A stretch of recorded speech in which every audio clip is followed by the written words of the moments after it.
My brother forced me to fund his startup in cousins' weddings. When I refused, he turned the wedding into my trial, in front of 300 guests, and paid. I always knew Ethan would ruin something one day. I just didn't think it would be my reputation or that he'd do it in front of 300 people while wearing a rented tux and holding a stolen mic. But I should have seen it coming. I've seen the warning signs since we were teenagers. The arrogance, the deflection, the way our parents acted like every failure of his was somehow someone else's fault. Usually mine. I'm Rachel, 34, single, bakery owner, chronic overachiever according to my mom, and control freak according to Ethan. What I am, honestly, is tired. Tired of pretending our family dynamic isn't toxic. Tired of forgiving people who never apologize. And very, very tired of Ethan showing up with his latest scheme and expecting me to bankroll it out of loyalty. But let me back up to the day it all exploded. It was my cousin Lydia's wedding, a classic Charleston affair, dripping in Southern elegance and old money charm. White roses cascaded down spiral staircases. Jazz trio playing under a magnolia tree. Past hors d'oeuvres I couldn't pronounce. The whole thing felt like something out of Southern Living magazine, if Southern Living had a category for emotional landmines disguised as family reunions. I was seated at table 6, with a view of the marsh and just enough distance from my parents to breathe. The only reason I was even there was because Lydia and I had grown up close. She was one of the few in the family who actually supported my bakery when I started it 10 years ago in a tiny strip mall, baking out of a rented kitchen and selling scones at farmers markets. My business, Sweet Briar Bakehouse, is now one of the most sought-after custom cake shops in Charleston. I've catered for mayors, for art gallery openings, and yes, even Lydia's wedding cake. 7 tiers, all hand-painted in edible watercolor. It was my gift to her. And for a moment, standing there in my navy blue dress, glass of Prosecco in hand, I felt proud. Not just of the cake, but of how far I'd come. How I'd built something real, something of mine. Then Ethan showed up. He breezed in late, of course, with his newest girlfriend, Jade, on his arm. She wore a glittery dress about 2 sizes too tight and looked like she had stepped out of a reality show audition line. Ethan was all charm, hugs, and backslaps, acting like the golden child while our parents beamed like royalty watching their heir arrive at court. He gave me that smile, the one he uses when he wants something. "Rach," he said, pulling me into a one-armed hug like we were besties. "This cake is insane. You really outdid yourself." "Thanks," I said cautiously. "Glad you like it." Then he leaned in and dropped the bomb like he was just asking me to pass the salt. "I've got a business idea. You're gonna love it. We just need a small investment from you, a couple $100,000. I blinked. "I'm sorry, what?" He grinned like it was a joke. "I'll explain later. Let's find a quiet spot." "No," I said firmly. "You can explain it now." He chuckled and looked around as if the concept of being told no was foreign. "Come on, don't be like that. This is a game changer. Jade and I are working with some guys from Atlanta. They've got this idea to combine food delivery, AI, and blockchain. We're calling it Bite Chain." I stared at him, mouth slightly open. "You want me to give you $250,000 for a food crypto app?" He actually had the nerve to look offended. "It's more than that. We're revolutionizing the future of dining. It's not just food, it's technology. It's a legacy. And we're family, so I figured—" "You figured wrong," I said, cutting him off. "This isn't happening, Ethan." He took a step back, blinking like he'd been slapped. "You don't even want to hear the pitch?" "I don't fund fantasies. I run a real business. You should try it sometime." That should have been the end of it, a simple rejection. But Ethan doesn't reject it. He retaliates. He smiled, that fake, dangerous smile he gets when he's plotting something. "You really think you're better than the rest of us now, huh? Just because you sell overpriced cupcakes to rich people?" I didn't respond. I didn't have to. My silence enraged him more than any insult could. I turned and walked away, not realizing that the next time I'd see his face, it would be under the glare of a spotlight, standing at the mic during the toasts. When the DJ announced it was time for speeches, I expected the usual. The father of the bride, the best man, maybe Lydia herself. What I didn't expect was Ethan casually grabbing the mic after the groom's brother finished. "Before we all get too drunk," he said with a grin, "I just want to say a few words about family." My stomach dropped. Ethan had no role in the wedding. He wasn't a groomsman. He wasn't close to Lydia. He wasn't even invited to speak. But there he was on the mic, commanding 300 people's attention. Some people in this family, he began, love to pretend they did everything on their own. But what they don't tell you is how much they took from the rest of us to get there. The guests tittered nervously. A few heads turned in my direction. I felt a heat rising in my neck, a prickling in my palms. "I'm talking about Rachel," Ethan said, lifting his glass. "The self-made baker, the hometown hero. Except none of it would have happened without the family recipes she stole from Grandma May, recipes that were passed down to both of us. That belongs to all of us." Murmurs rippled across the room like thunder. "And now," he continued, "she won't even invest in a real business that could lift this whole family up. Nah. She'd rather hoard her money and act like she's better than us." I was frozen, humiliated, exposed. My parents didn't stop him. In fact, they nodded, and across the room, one woman slowly put down her wine glass. Judge Alana Reeves, retired, powerful, and seated just 6 feet from me. She looked at me not with pity, but with something colder, calculation. And in that moment, I realized Ethan may have started this fire, but he had no idea who he was about to burn. There's a special kind of silence that follows betrayal, not quiet, but charged. Thick, heavy, like the moment before a storm when the air feels electric and the trees stop moving. That's what the room felt like after Ethan's toast. No one clapped, no one laughed. But no one stopped him either. He stood there, all smirking confidence, raising his glass like he'd just delivered a punchline. Meanwhile, I sat at table 6, ice melting in my untouched drink, staring at a man I used to call my brother. I felt my fingers shaking not out of fear, but fury. And not even because of what Ethan said. I could handle his cheap shots, his passive-aggressive jabs about success. I'd been dealing with that for years. What broke me was our parents. My mother, Patricia, looked proud, not a trace of shock on her face. Just that smug little smile she wore when Ethan got away with something, like when he crashed her car at 18 and somehow I got grounded for it. Or when he drained his college fund gambling and she asked if I could spot him from my bakery's emergency account. And my father? Well, he just kept sipping his bourbon like none of this was unusual, like public character assassination was part of the evening program. I took a breath, slow and steady. Judge Alana Reeves hadn't taken her eyes off me, not in judgment, but in recognition. She knew. She knew what this was. Maybe not the whole story, but enough to see it wasn't just a toast. It was an ambush. I stood up, not because I had something to prove to Ethan, but because I was done letting anyone speak for me. "Excuse me," I said, my voice louder than I intended. "Since apparently this is open mic night, I'll say a few words." A few gasps. One person clapped awkwardly.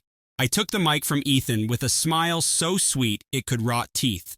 "Thanks for the introduction, little brother. Very inspiring." Ethan stepped aside, clearly not expecting me to respond. He looked rattled, just for a second. I turned to the crowd. "Hi, everyone. I'm Rachel Whitmore. Some of you know me, some of you know my cupcakes, and some of you, I guess, just found out I'm the family villain." A few nervous chuckles. I continued, voice even. "Since Ethan brought up our late Grandma May and her recipes, I'd like to set the record straight. Yes, I use some of her techniques. Everyone in this family does. But I'm the one who spent a decade perfecting those recipes. I'm the one who got up at 3 a.m. every day for 5 years. I'm the one who maxed out my credit cards, burned out ovens, ruined batches, cried over failed crusts, and kept going anyway." Jade, Ethan's girlfriend, rolled her eyes. I ignored her. "You know what Ethan did during that time? He dropped out of 2 colleges, started 4 different businesses that all failed, borrowed thousands from our parents, and never paid a cent back. And now he wants me to invest in ByteChain, his crypto food app." There were audible snorts from the crowd. At least 2 cousins shook their heads in disbelief. But when I said no politely, mind you, he decided to smear me, in public, at a wedding, because that's what entitled people do when someone sets a boundary. My voice cracked just a little, but I held steady. "And the worst part, My parents encouraged it. They always have. I didn't look at them. I didn't need to. I could feel their disapproval tightening like a noose behind me. They cheered him on when he called me greedy. When I bought my first commercial kitchen, they told me not to brag. When my bakery made the city's top 10 list, they said Ethan just needed time to shine. When I finally paid off my loans, they asked if I could buy Ethan a car. More gasps now, a few shocked glances in their direction. So, here's my toast, I said, raising my glass. To everyone in this room who's ever been told to dim their light for someone else's comfort. To every woman who worked her ass off only to be called selfish. And to every so-called family member who watched it happen and stayed silent. Then I turned to Ethan. You want to sue me for recipes? Go ahead, you'll lose. I've got copyrights, timelines, records, witnesses, and a very patient attorney. He paled slightly. And Judge Reeves, I added, turning toward her with a small smile. Thanks for your support over the years. The almond croissants were always your favorite, weren't they? She smiled cool, sharp, and dangerous. Still are. The crowd's energy shifted instantly. Suddenly, it wasn't Ethan who looked powerful. It was me. After I handed the mic back to the best man who looked like he wanted to melt into the floor, I walked off stage without another word. People avoided my eyes. A few looked stunned. One aunt clapped slowly. Lydia, bless her, rushed over and whispered, I'm so sorry. I had no idea he was going to do that.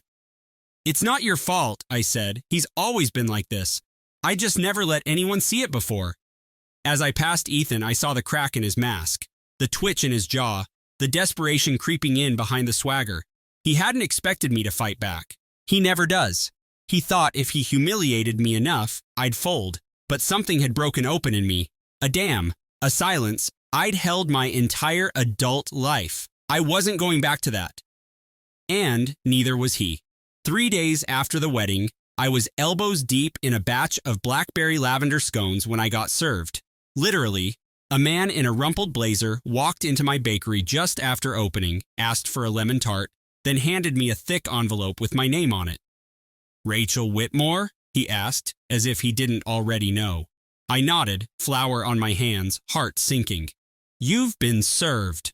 My assistant Melanie, who had just started the espresso machine, froze mid-shot. Please tell me that was a prank. It wasn't. Inside the envelope? A lawsuit. Ethan was suing me for intellectual property theft, claiming I had exploited shared family heritage for personal financial gain and owed him 49% of my business plus damages. 49%, not 50, just enough to control things while pretending I still had a say. The worst part? Attached to the complaint were statements from my own parents. My mother, in black ink, had written that both Rachel and Ethan grew up baking together, and it was always understood the family recipes were communal property. My father added that Rachel wouldn't be successful without the family's influence. No mention of the 14-hour shifts, of the times I cried alone in my car when rent was due and the power had been shut off. No acknowledgement of the years I worked without a paycheck so I could afford one more convection oven. Just a narrative that I owed Ethan because of my family. Melanie, ever the sarcastic one, whispered, Wow, they really said congrats on your success, now hand it over. I didn't respond. I couldn't, because for the first time since the wedding, I felt numb. I didn't cry that night. I did something worse. I doubted myself. What if they were right? What if I had taken more than I realized? Grandma May did teach us both how to knead dough, even if Ethan mostly played video games while I wrote recipes on index cards. Was my bakery built on stolen heritage? I sat in my dark apartment, rereading every sentence of the complaint, trying to find truth in their accusations. And then, I opened my Dropbox archive. Years of photos, emails, dated test batches, ingredient spreadsheets, and handwritten feedback notes from customers. Every single step of my bakery's evolution was documented. I wasn't just a good baker, I was meticulous, and I realized something. I had receipts, literal ones. The next morning, I met with my lawyer, Fiona McTavish, a no-nonsense commercial litigator known for her courtroom venom and her love of black coffee with no cream. After reading the lawsuit, she looked at me over her tortoiseshell glasses and said, This is a tantrum disguised as litigation, and we're going to bury it. Are you sure? I asked. They really made it sound like I exploited the family. Fiona didn't blink. If every Southern bakery got sued every time someone used their grandma's peach cobbler recipe, half of Charleston would be bankrupt. This isn't about recipes, Rachel. This is about control.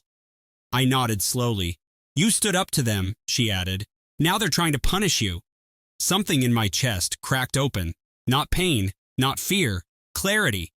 Fiona leaned back, folding her arms. We're not settling. We're not compromising. We're going to discover. Are you good with that? I thought of Ethan's smug toast, my mother's betrayal, my father's silence. I thought of Judge Alana Reeves, who sent me a one-line text that night. If you need a witness, I'm available. I looked Fiona dead in the eye and said, let's burn the kitchen down. The pre-trial phase was brutal. Ethan's lawyer, a smooth-talking babyface type with more Instagram followers than courtroom wins, tried to paint me as a manipulative career woman who used nostalgia for profit. He actually said I had weaponized sentimentality for capitalist gain. Meanwhile, Fiona built a case so airtight it could have survived a hurricane. We submitted recipe books dated back to 2010 with my original notes and ingredient tweaks. Bank records showing zero financial contribution from Ethan or my parents. Emails where Ethan himself referred to Sweetbriar as Rachel's thing. A signed NDA from my first investor, listing me as sole founder. Even social media posts showing Ethan mocking my bakery in its early days. And then we pulled our ace. Judge Alana Reeves submitted an affidavit. She confirmed she'd been a customer for years, had personally spoken to me about the challenges of starting a business alone, and had witnessed the outburst at the wedding. Her final line? What I saw was not a sibling dispute. It was public humiliation targeted at a successful woman by those closest to her. When Fiona read it aloud, I nearly cried. Ethan's legal team tried to backpedal. They requested mediation. They wanted a mutual resolution, but the damage was done. My story had spread from Charleston gossip circles to legal blogs to a viral TikTok someone made out of the wedding speech video. The world wasn't laughing at me anymore. They were rooting for me. A week before the court hearing, Ethan called me. Blocked number. I only picked up because I was mid-frosting and thought it might be a supplier. Rachel, he said, voice low and pitiful. Can we talk? No, I said flatly. Please, I didn't want it to go this far. You sued me. I was angry. You embarrassed me. You made me look like a joke. You did that all by yourself, Ethan. Silence. Then, if we drop the case, can you just give me a loan? I'm in debt now. Jade left. Mom and Dad are pissed. Everyone thinks I'm a scammer. I paused. I looked around my kitchen, smelled sugar and butter in the air, heard the soft ding of the oven timer. I don't think you're a scammer, I said softly. I think you're a coward who tried to steal from someone who never owed you anything. Then I hung up. The day of the hearing, I wore white. Not cream, not eggshell white. The same color as the walls of my bakery, the frosting on my signature wedding cake, the apron Grandma May used to tie around my waist when I was 6 years old and helped her roll biscuit dough. I didn't wear it to be symbolic. I wore it because I wanted to remind myself, I have nothing to hide. The Charleston County Courthouse was buzzing. A handful of people I didn't recognize sat in the gallery, probably local reporters. There'd been chatter online after the wedding speech video went viral. Some TikTok influencer dubbed me the cupcake queen who clapped back. Cute. I wasn't there for them. I was there to put Ethan's fantasy to rest. The one where he gets rewarded for showing up late, taking shortcuts, and calling it innovation. Ethan arrived looking like a drowned rat in a borrowed suit. His hair was slicked back. Jade was gone. No parents in sight. Apparently, they even had the good sense to stay out of the public fallout. My lawyer, Fiona, leaned over and whispered, "He looks like he read the affidavit." I smiled. Hope he choked on it. The judge, not Reeves, but a quiet, sharp-eyed woman named Valerie Grant, called the session to order. Ethan's lawyer went first. He spoke with affected calm, describing Ethan as a visionary who'd been emotionally wounded by exclusion from a family legacy.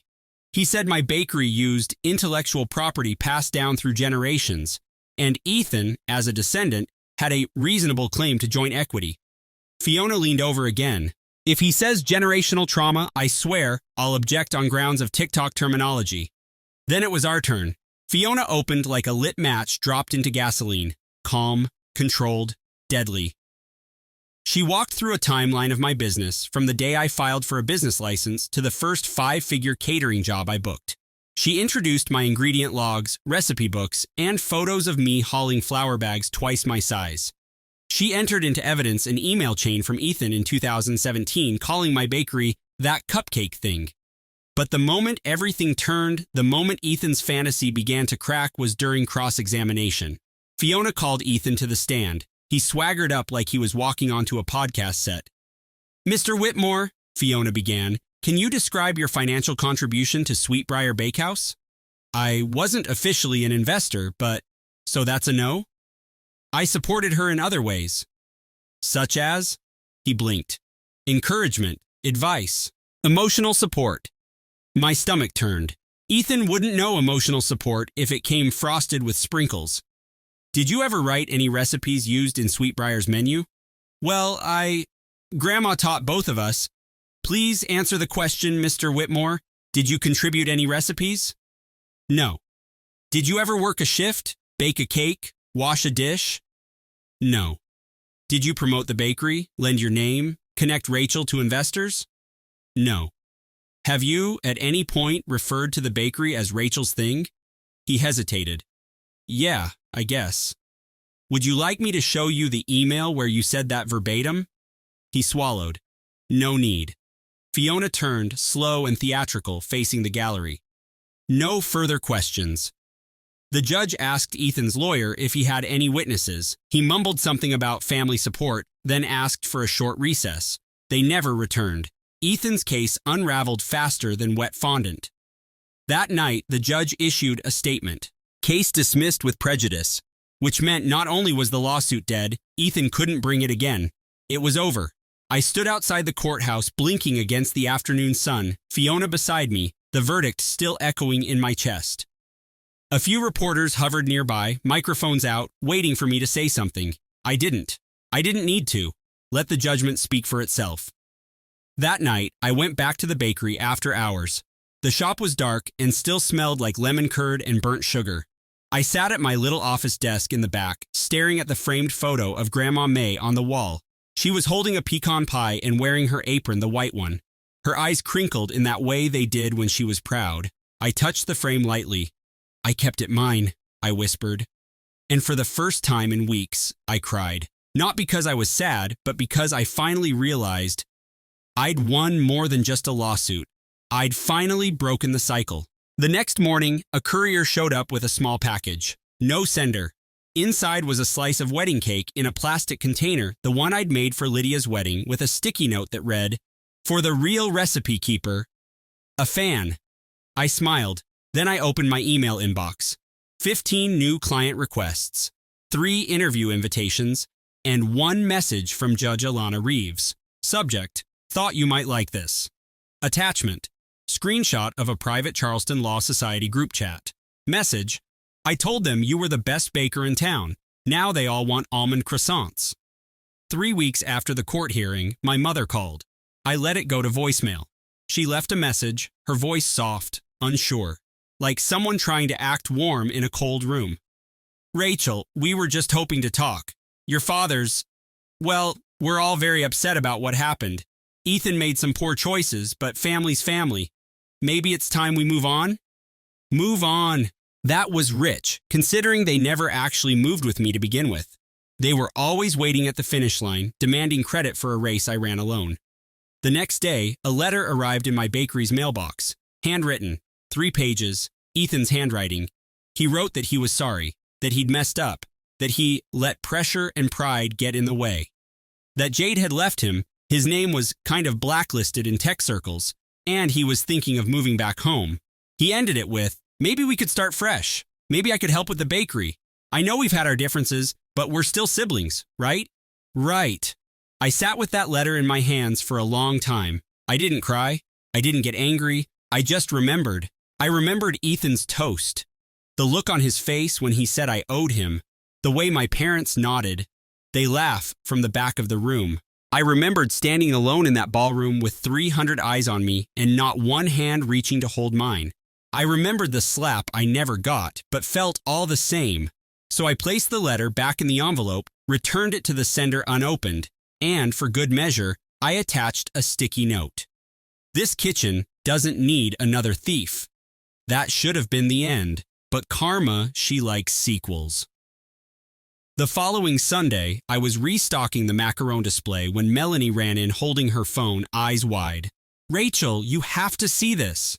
It was a local news article. Title: Whitmore Family Bakery Scandal. What really happened behind that viral wedding speech?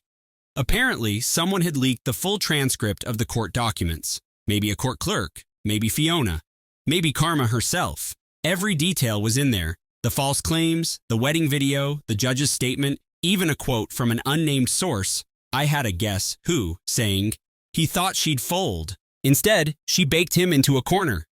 It exploded online, again. But this time, the narrative wasn't just about drama. It was about boundaries, about ownership, about women who refused to be robbed quietly. Messages poured in, DMs from women saying they saw themselves in me, emails from small business owners sharing stories about relatives who tried to buy in after the hard work was done. Even a therapist messaged me asking if I'd consider being on a podcast about family betrayal. I didn't respond to most of them, but I read every word, because for the first time in my life, I felt seen. 1 month later, the holidays arrived.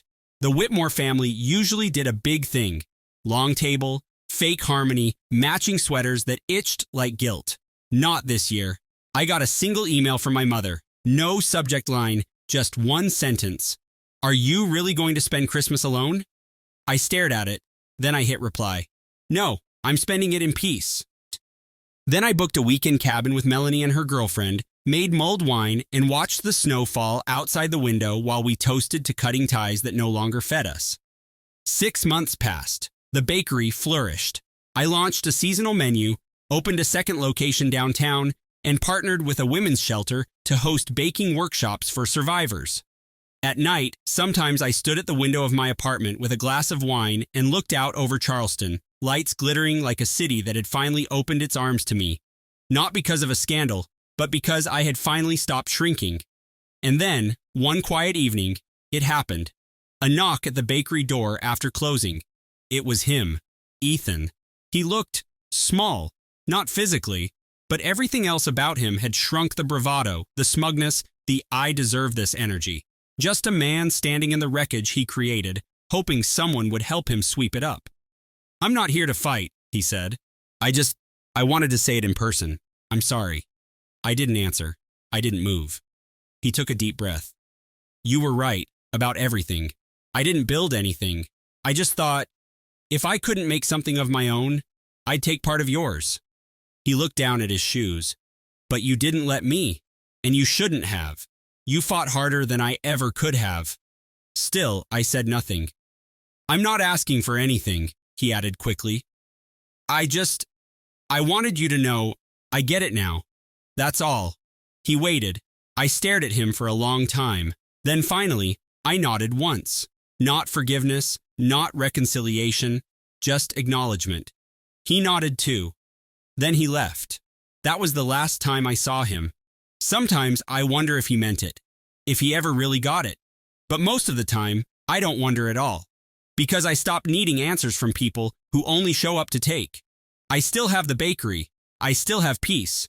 And I still have the recipes.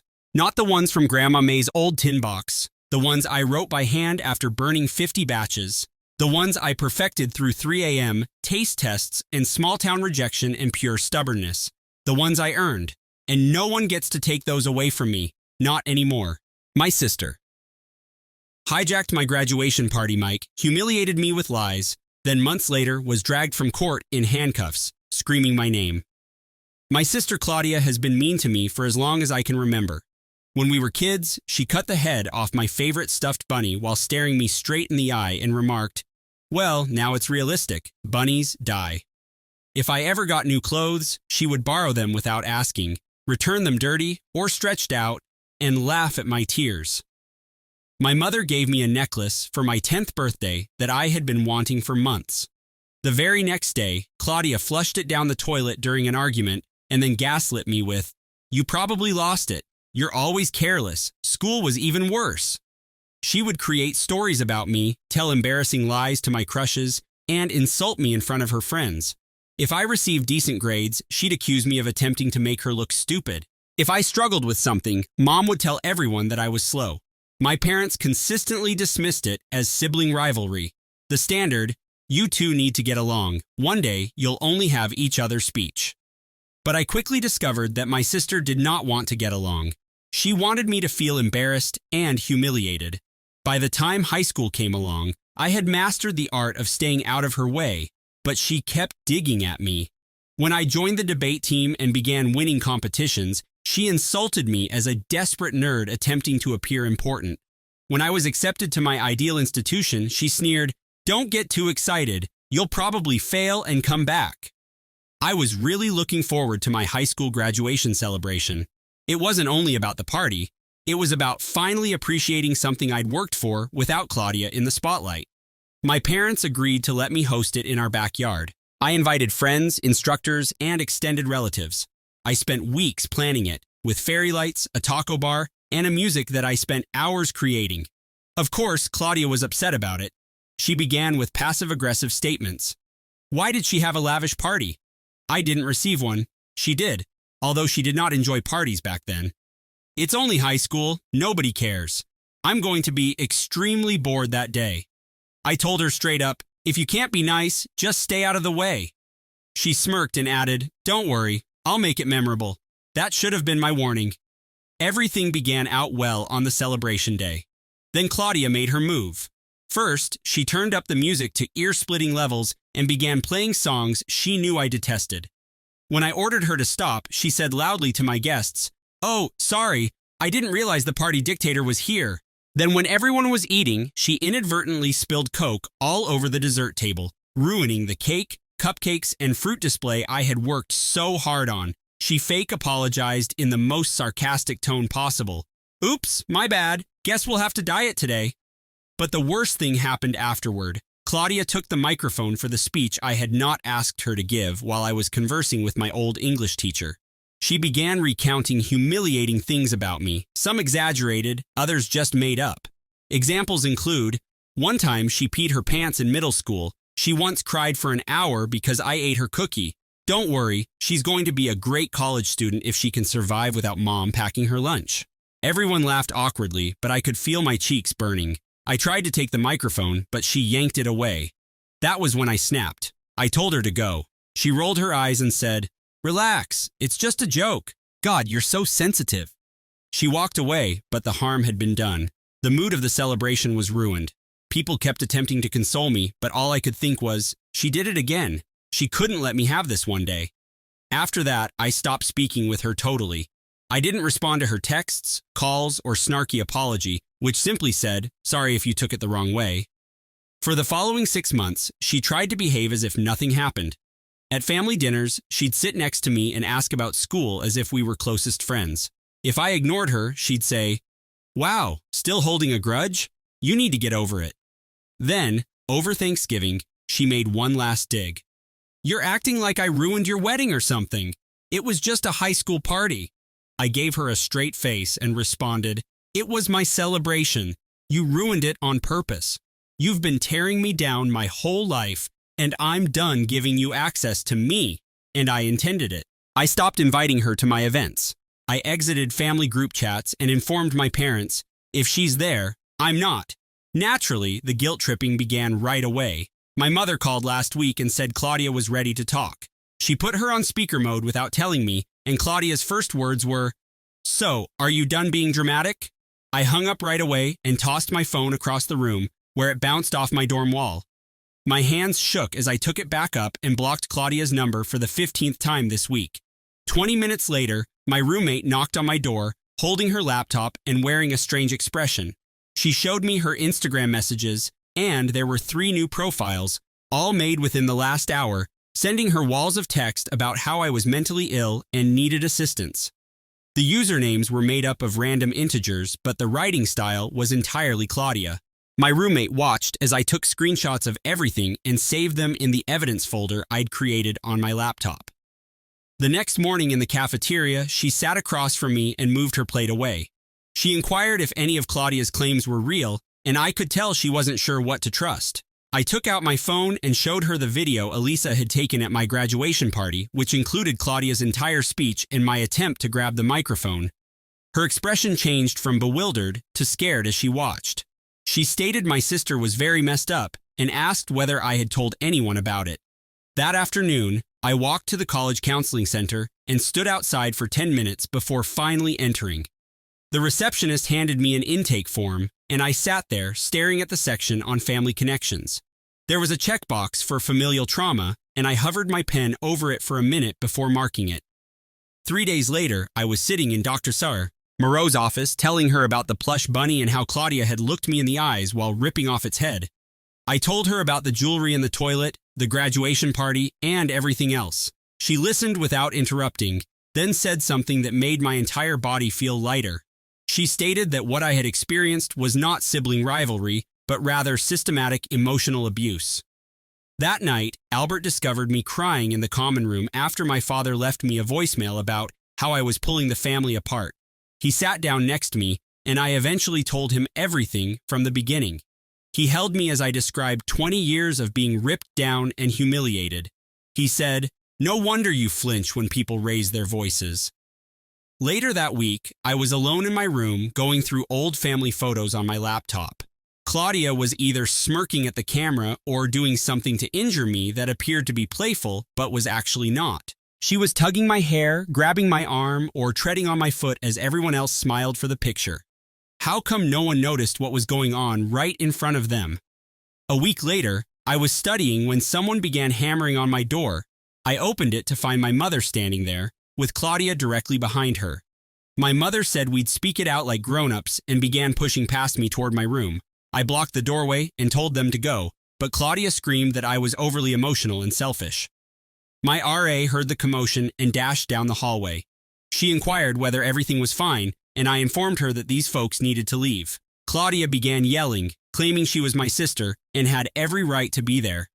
Campus security arrived within minutes and led them both out, while Claudia yelled the entire time about how I was ruining everything. The next day, I met with University Legal Services, who assisted me in filing paperwork for a no trespass order. The council emphasized that if Claudia's behavior worsened further, I could be eligible for a restraining order. That evening, Elisa called from home, seeming fatigued.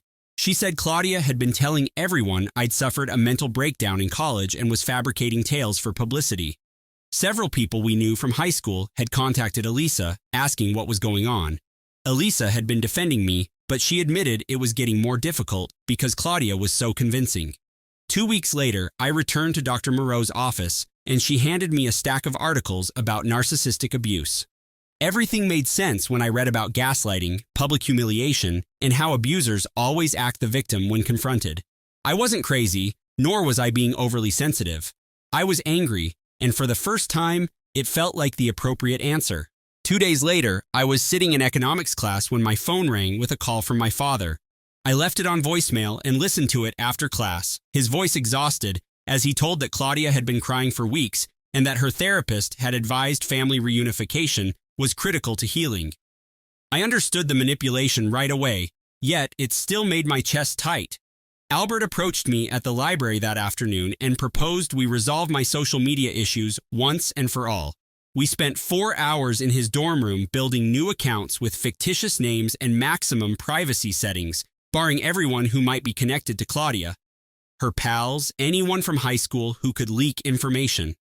I wonder what Claudia's thinking when she performs these things. Ripping the bunny's head off while staring at her sister appears overly deliberate for a child. Each block seemed like another brick in the wall between me and my former existence. Midterms and papers kept me busy for weeks, and before I knew it, it was almost Thanksgiving. My parents had been calling regularly, promising Claudia that she would be at her boyfriend's family dinner in Chicago and that I would safely return home. Despite my instincts screaming at me, I drove the 3 hours home, assuring myself it would be all right for just 2 days. I froze as I stepped in the front door with my overnight luggage, seeing Claudia sitting at the dining room table with her familiar sneer. My mother appeared from the kitchen, stating we needed to hash this out as a family. I turned around without saying anything, got back in my car, and went directly to Aunt Susan's house, 20 minutes away. Susan opened the door in her jammies, obviously astonished to see me standing there with my suitcase, but she drew me in and made coffee while I sat at her kitchen table. Over store-bought pumpkin pie, I told her everything, beginning with the graduation celebration and progressing back through years of agony. Her expression darkened with each anecdote until she eventually set down her fork and stated that she had always wondered why I was so silent at family gatherings. The travel back to college was lengthier due to holiday traffic. And when I got to my dorm room at midnight, I saw that my door was slightly open, despite the fact that I had secured it. Nothing was stolen, yet everything was incorrect. My diary was on a different shelf, my laptop was open when I had left it closed, and my dresser drawers were not fully closed. My skin crawled as I examined each nook, looking for minor clues that someone had touched everything. Campus security took a report, but without proof of forced entry or larceny, they could only offer increased patrols. 3 days later, I returned to Dr. Thier Moreau's office to describe the incident, and she assisted me in recognizing the pattern of escalation in Claudia's behavior, explaining that losing control over me was making her frantic. We spent the hour developing a comprehensive safety plan that included emergency contact information, documentation tactics, and particular routines for various eventualities. I was heading back from that appointment when my phone alerted me to an email from an unfamiliar address. The mail included old Instagram photographs that I removed months ago, modified to appear compromising, with my face superimposed onto other bodies in provocative postures.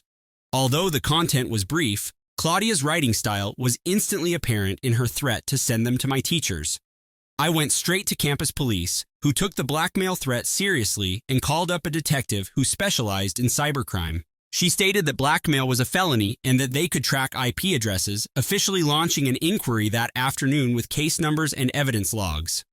A week later, I was studying in the library when my mother called, distraught and yelling that Claudia had told her I was attempting to have her arrested for nothing.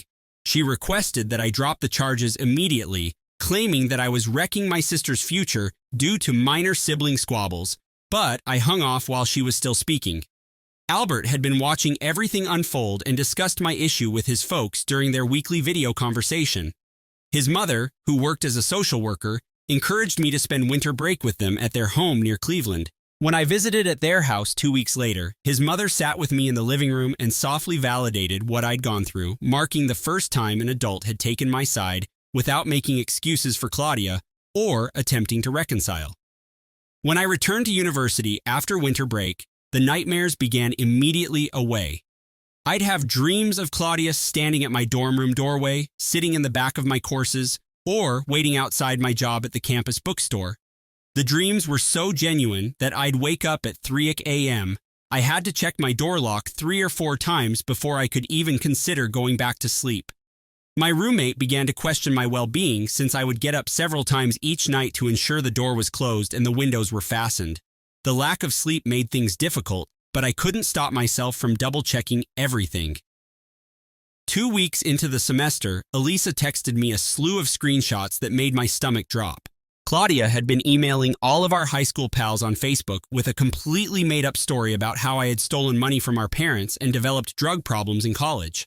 She claimed that I had been begging family members for money to maintain my habits, which was why I had cut her off.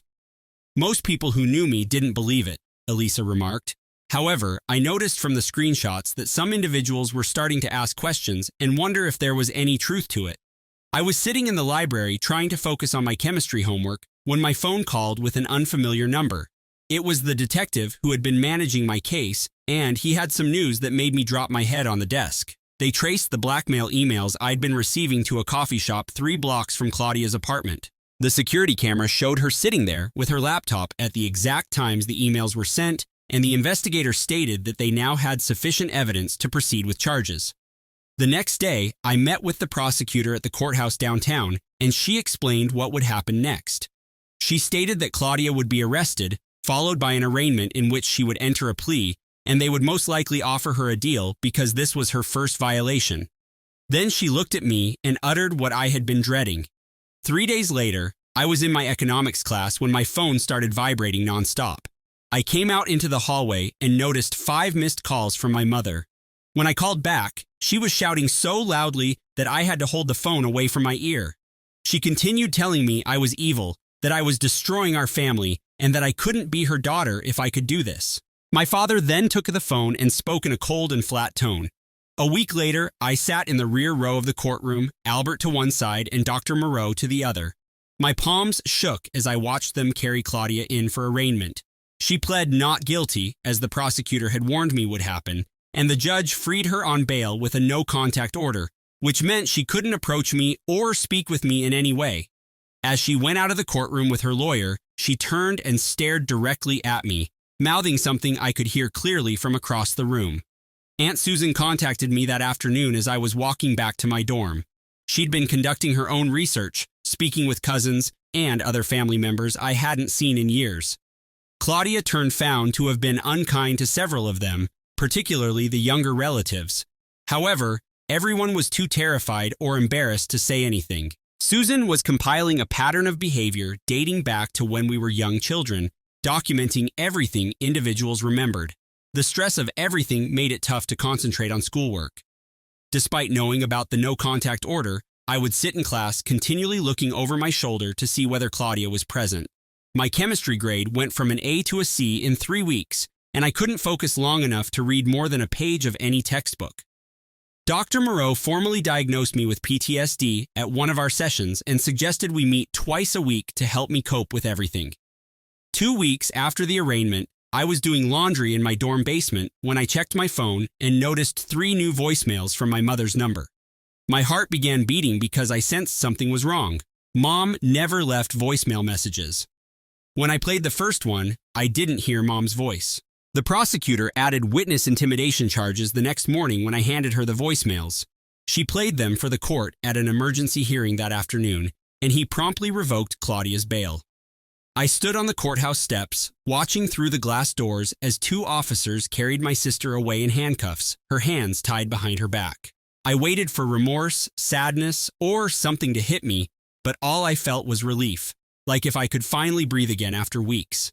The next morning, a courier knocked on my dorm room door and delivered a hefty envelope from Brennan, Hayes & Associates, Columbus's most expensive law firm.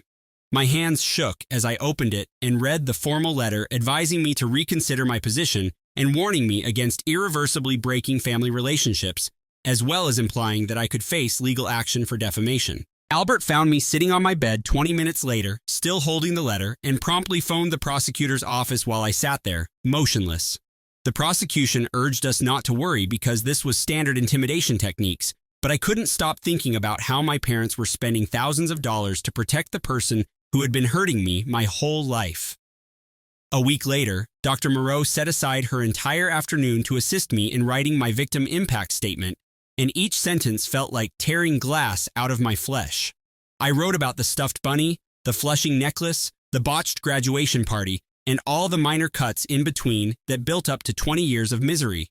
She helped me find the words when I couldn't, sitting quietly as I cried through chapters describing how Claudia not only stole my childhood, but also attempted to destroy my future. That same week, Albert's mother called and officially welcomed me to stay with them for the summer, claiming their guest room was already set up and ready for me. Claudia went from cruel sister to criminal mastermind faster than someone failing chemistry class, which now appears to include our narrator, thanks to all of this drama. Breaking into dorms, making phony pictures, and committing coffee shop crimes. She sat with me in their kitchen and told me about her sister's decision to cut off toxic family members years ago, and how chosen family may be stronger than blood. And I accepted their offer, feeling as if I had finally found firm ground after months of tremors. Elisa had to testify in a deposition the next Tuesday, so she brought the video from my graduation party on her phone and showed it frame by frame to the prosecutor and Claudia's lawyer. The prosecutor contacted me later to say that was strong proof of a pattern of public humiliation and targeted harassment, particularly the point where Claudia seized the microphone as I tried to stop her. 2 weeks later, I was helping Albert's mother prepare dinner when we heard a hammering on the front door and my mother yelling that she knew I was inside. Albert's mother instructed me to remain in the kitchen while she answered the door, but I could hear everything as Marlene pushed past her and demanded to see me. When I walked into the living room, Marlene's face turned scarlet, yelling about Claudia going to prison and asking if that was what I wanted, my own sister in prison. When I didn't respond or move closer to her, she crossed the room in 3 steps and slapped me hard across the face, the sound reverberating throughout the home. Albert's mother quickly got out her phone and dialed 911, while Marlene continued to yell at me about family loyalty and how I was destroying everything. Within 10 minutes, the police arrived and arrested Marlene for assault, while I stood there with Albert's mother's arm around me, my cheeks still burning. I had to submit another police report at the station, and the detective informed me that family violence frequently worsens during legal proceedings, which did not make me feel any better about having to witness my own mother being handcuffed. The next day, I returned to my old home while my parents were at work to pack the few items I wanted to save. I sat in my former bedroom for the final time, gazing at every object and recalling how Claudia had smashed my jewelry box, torn my posters, stolen my diary, and read it aloud to her friends. I left the majority of it behind, taking only a few photos and my old debate medals before locking the door on that room and my life forever. A month later, the prosecutor called to inform me that Claudia had been offered a plea deal consisting of 2 years probation, required therapy, and a permanent restraining order, which I considered reasonable. But Claudia refused, insisting on going to trial because she wanted a chance to give her side of the tale. The prosecution said that narcissists frequently do this because they want to perform. They seek attention and the opportunity to play the victim in front of an audience. 3 days after our talk, a parcel addressed to me arrived at Albert's residence with no return address. Inside was my old plush bunny from when I was 5. Claudia had pulled the head off, and it was now badly put back together with black thread. The note simply stated, "Fixed it for you," and was signed Mom.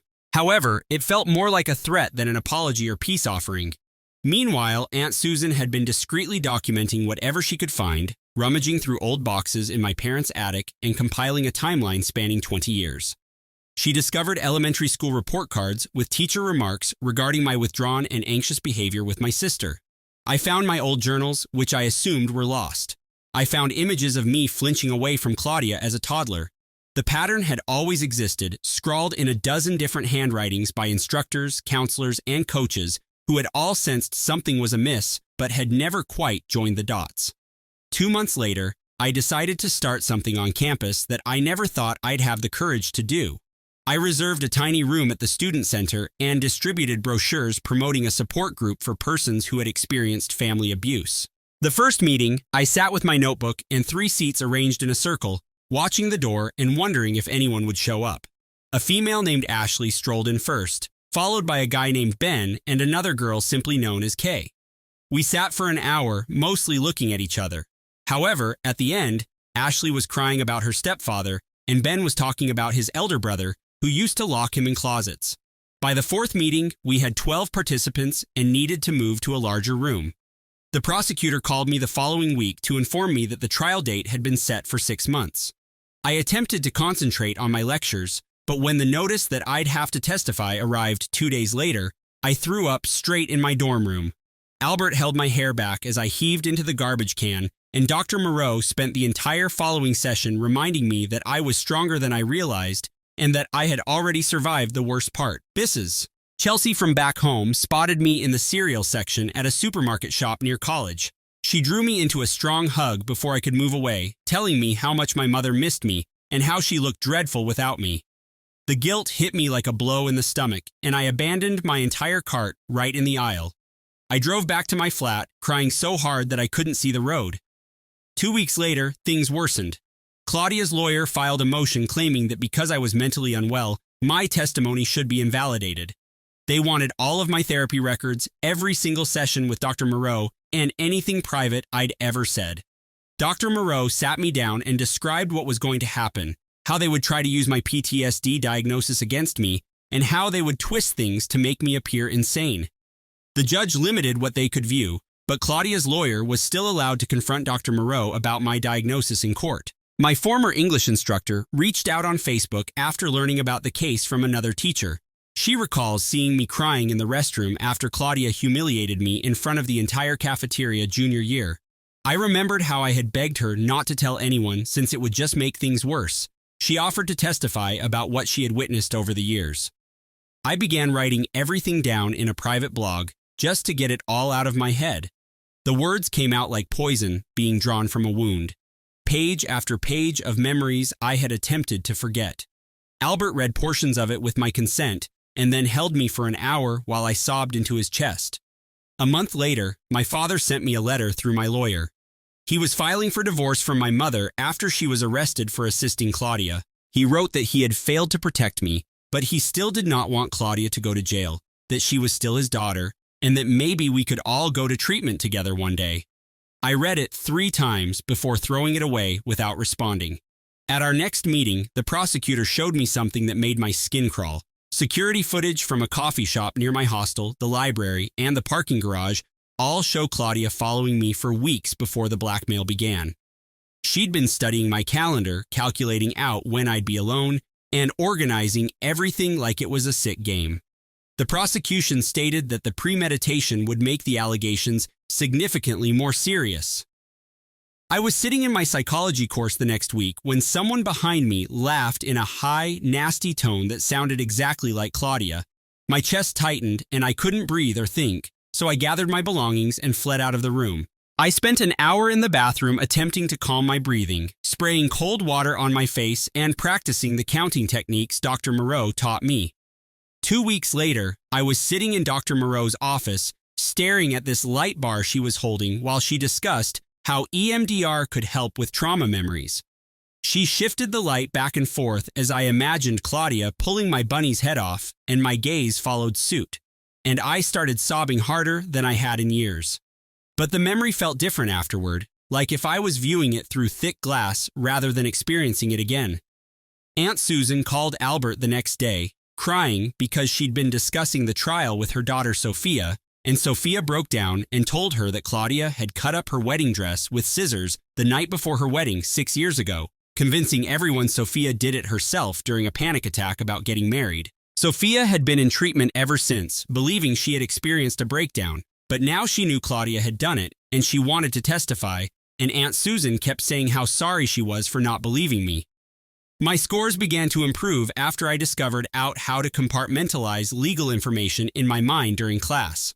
And my economics professor approached me after I aced the exam and offered me a research assistant position for the following semester, which felt like the first typical positive thing to happen in months.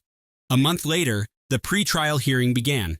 Even though I didn't have to go, I read all of the transcripts online, and Claudia's lawyer was attempting to get the whole thing thrown out, claiming it was a family issue rather than a criminal matter. However, the judge stated that the evidence of premeditation and the gravity of the conduct plainly placed it in criminal territory. I was headed to my statistics class on Tuesday morning when campus security hurried past me into the humanities building. I followed and noticed Marlene standing there with a huge poster board banner that stated, "Forgive your family," while students took pictures with their phones. Security seized her arms and she began screaming that I was hurting our family and that God would punish me for turning my back on blood. They carried her to their car as she continued to yell, and I subsequently found out she was detained again for breaking the restraining order. That delivery with the old rabbit appears to have arrived at the perfect time, just after Claudia rejected the plea agreement. Makes me question if Marlene is indeed behind it, or if someone else intended to convey a warning about what's to come. 2 weeks later, the prosecutor summoned me to prep sessions, where she forced me to practice answering questions while pretending to be Claudia's lawyer in an attempt to make me appear insane or malicious. And she kept interrupting me when I became too upset, urging me to take a deep breath and respond with facts. At one of these meetings at the courthouse, I came across a woman named Ashley crying in the washroom. And when I inquired whether she was okay, she claimed her sister had tormented her for 20 years and she was finally filing charges. And we exchanged contacts and began chatting every day because she understood what it was like when everyone told you to just forgive your family. Albert found a USB disk in a box of my old belongings from home, and when we plugged it in, it brought up all of my childhood home videos. And in every single one, Claudia was doing something mean while smiling at the camera, such as pinching me hard enough to make me cry, stepping on my toys, or pulling my hair while my parents were filming birthday parties or Christmas morning, completely focused on the camera and oblivious to what was going on right in front of them. Claudia's lawyer told the Columbus Dispatch a week before the trial that I was a troubled young woman looking for attention and fabricating stories about my loving sister. And by lunchtime, it was all over social media, with high school students taking sides. My campus support group also commented on the post, sharing their own stories of abusive siblings. Albert's mother, who works in social services, began calling around and located 3 different therapists who had treated people at Claudia's previous workplaces for workplace bullying.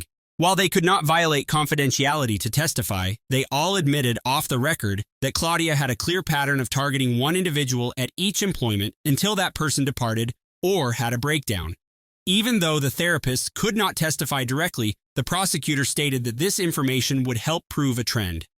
2 weeks later, we were seated in the courthouse for jury selection, and I watched as person after person was grilled about their views on family. One woman was promptly removed after saying that families should always forgive one other regardless of what happened. Another guy was cut for saying that siblings argue all the time and that it is normal, so he was also cut. The prosecutor wanted people to understand that family members, like anyone else, may be abusers. Dr. Moreau scheduled an extra session for me 3 days before the experiment began, and something simply snapped while we were talking. I realized I'd spent my entire life keeping my folks from realizing how horrible things were with Claudia. I never told them the worst stuff since I didn't want to raise difficulties or force them to choose sides. I was so busy trying to be the good daughter who didn't make a scene that I let Claudia slowly ruin me. The night before the trial, I was in my hotel room with Albert, reviewing my notes, when my phone called from an unknown number. I answered, and my father's voice was slurred and inebriated, stating he wished I hadn't been born since none of this would have happened to their family. Albert grabbed the phone and hung up, leaving me shivering. The next morning, Elisa arrived at my hotel after flying in from California, where she had moved for employment. We remained up late that night, reading through our old yearbooks, and she pointed out photo after image of me attempting to avoid Claudia at school gatherings. She remembered how professors would assume we were just sisters when I would arrive to class with red eyes from sobbing. The first day of trial began with opening statements, and I felt awful watching Claudia sit there in this conservative gown she had never worn before. The prosecutor presented dates and examples to demonstrate 20 years of escalating abuse, but Claudia's counsel continued to refer to it as sibling rivalry that was exaggerated. Claudia genuinely dabbed her tears with a tissue, as if she were the victim here. The next day, they showed the graduation party film, and some jurors shifted uneasily in their seats as Claudia grabbed the microphone. Her counsel objected repeatedly, claiming that it was prejudiced, but the judge allowed it to be used as evidence of pattern conduct. During lunch recess, I was returning from the restroom when I noticed Claudia in the corridor. She looked right at me and flashed this charming, phony smile before mouthing the words, "I love you, sister," with a mocking look in her eyes that made my skin crawl. I had to hurry to the restroom and puke up. On day 2 of the trial, they called me to testify, and I sat in the witness chair, attempting to keep my voice firm. I told them about the bunny when I was 5 and how she looked me in the eyes while pulling off its head. I mentioned the necklace she flushed, the clothes she damaged, and the rumors she started. My voice only cracked once when I described finding my bunny's head in my backpack at school the next day, exactly where she had put it. Several jurors appeared to be upset by the story. Then came cross-examination, and Claudia's lawyer pressed me hard. He claimed that I was jealous of my successful older sister, as well as vengeful and possibly mentally unstable. He kept attempting to twist my remarks, but I just kept responding, "That's not true," and sticking to the truth as Dr. Moreau had taught me. He asked why I waited so long to report anything, and I explained that my parents had always told me it was just sister stuff. After I finished testifying, they called my old English teacher, Mrs. Keller, who had driven up from our hometown. She produced an old teaching diary in which she had written notes about finding me crying in the hallway on several occasions, always after seeing Claudia. She had dates and details regarding her concerns written down from years ago. The prosecutor called my cousin Monica next, and she looked so little as she walked to the witness stand, her hands quivering as she grabbed a tissue. Monica began about Claudia's wedding 3 years ago, when she was a bridesmaid, and how Claudia had ruined her dress the night before by pouring red wine on it while laughing. She burst into tears as she explained how Claudia convinced everyone at the wedding that Monica had gotten drunk and damaged her own dress out of envy. The prosecutor displayed images of the destroyed garment and text exchanges in which Claudia boasted about it to her pals. Monica's voice cracked as she revealed Claudia liked harming people, and some of the jury members took notes, while others looked horrified. After Monica stood down, the cybercrime detective entered the stand with a large folder of evidence and began outlining the internet harassment campaign in detail. He showed me IP addresses tracked back to Claudia's devices as well as timestamps, demonstrating she had been sending me abusive texts at all hours for months. My images were manipulated horribly on the bogus social media accounts she made, and she put them on sites I can't even explain. The detective demonstrated how complex and organized everything was, including spreadsheets that tracked when to deliver messages for maximum psychological impact. During the lunch break, I was sitting alone in the hallway when my father stepped up, appearing as if he had aged 10 years since I last saw him. His suit was creased, and his eyes were red as he stood there staring at me before apologizing and admitting that he realizes what she is now. I didn't forgive him, but I nodded because what else could I do, given what had happened between us? When court began that afternoon, Claudia finally took the stand in her own defense, dressed in an innocent white frock as if she were a victim. She burst into tears and claimed I'd always been jealous of her and was making stuff up to get attention because I couldn't tolerate being the less successful sibling. Her lawyer asked her simple questions, and she responded with a beautiful voice I'd never heard her use before, blotting away phony tears.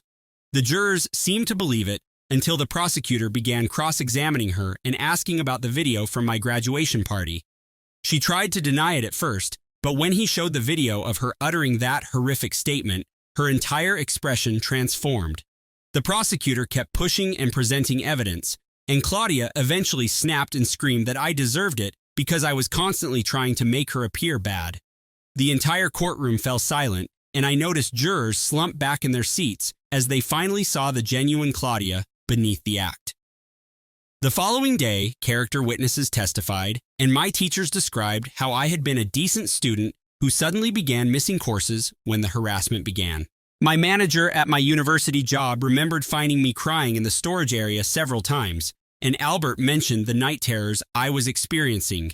Elisa gave me texts in which I begged her to help me find out what I had done wrong to make Claudia so angry.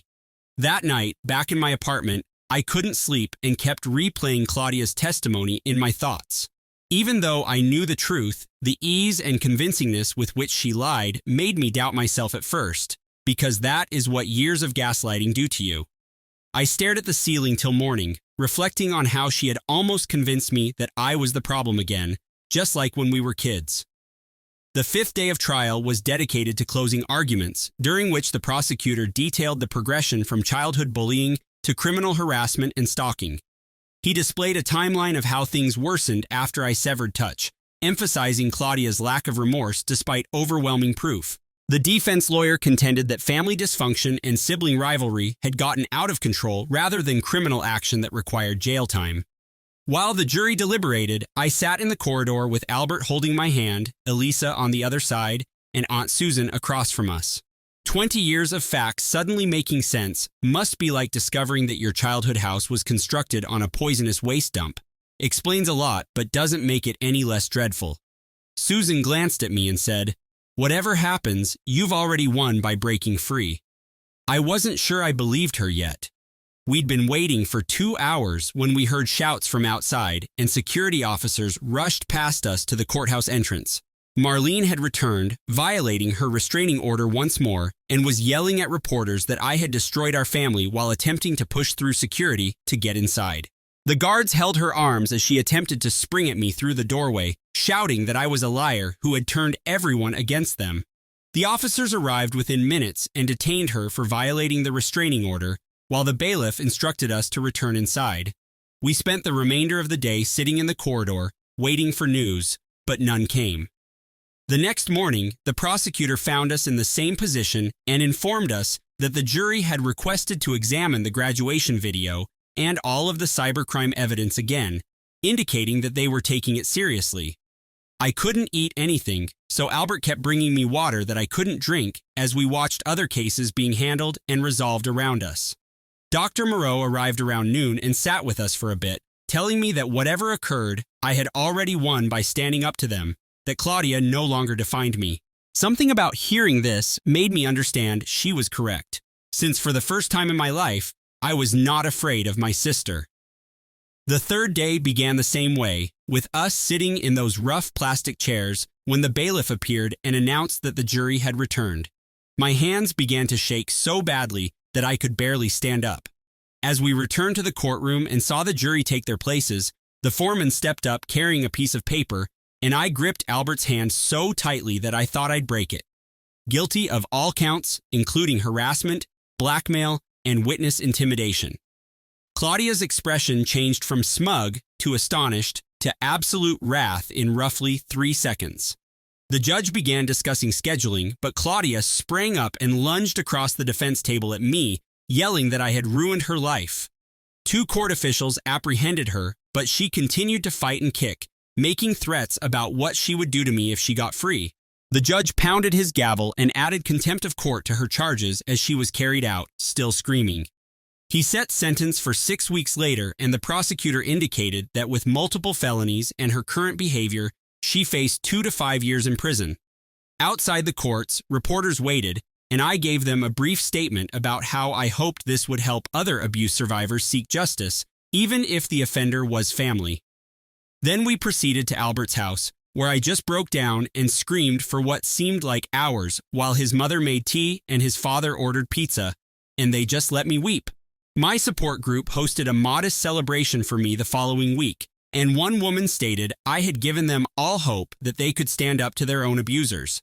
A week later, I received a letter from Aiden with a check for my whole education fund, which Marlene had attempted to withdraw before the restraining order was issued. He wrote that he had moved out, filed for divorce, and began therapy, and that he was aware that he had failed me but was working to improve. 6 weeks later, we returned to court for Claudia's sentence, and she received 3 years in prison, 2 years probation, and required psychological treatment. She had to be forcefully hauled out of the courtroom, yelling that I would pay for this and that she would make me sorry when she left. The prosecutor filed for a permanent restraining order that same day, and the judge granted it right away. Claudia could never contact or come within 500 feet of me again once she was released from prison. If she broke it, she'd be sent back to jail. I could now breathe without looking over my shoulder. During our following appointment, Dr. Moreau helped me comprehend how I really felt. She suggested I was mourning the family I should have had rather than the one I ended up with. That made perfect sense because I was not sad about losing them. I was unhappy because I never had real parents or a real sibling in the first place. 2 weeks later, Marlene issued a letter through her lawyer stating that she had entirely disowned me. She was removing me from her will and deleting me from the family as if I never existed. Albert and Elisa came over that night, and we lit the letter in my backyard fire pit. Watching those cruel comments crumble to ash was liberating. 2 months later, I went to the courthouse and formally changed my last name to Smith, Albert's mother's maiden name.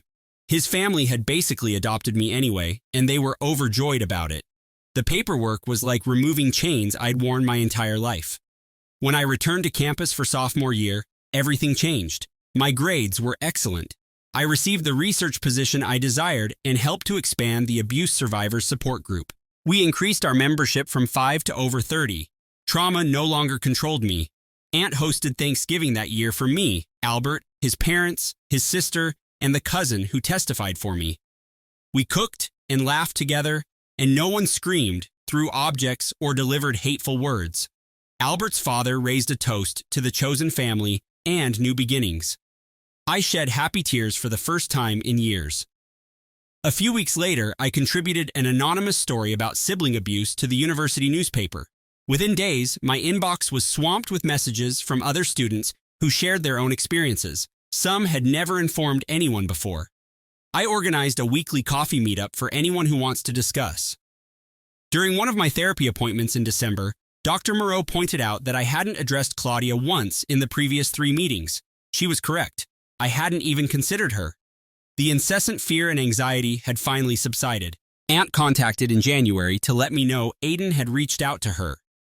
He had moved into a modest apartment, begun therapy, and was attending support groups for parents who allowed abuse. He wanted her to tell me he was working on himself and would understand if I never saw him again. Maybe someday we can try to reconstruct something, but not now or soon. By the spring semester, Albert and I had moved into a tiny apartment near campus. We sat on our secondhand couch one night, figuring out our junior year schedules and summer internship opportunities. My phone stayed silent the entire time. No furious texts, guilt trips, threats, or dread. I'd created a life that Claudia couldn't touch, surrounded by people who genuinely loved me. For the first time since I was a child with my teddy bunny, I felt absolutely protected.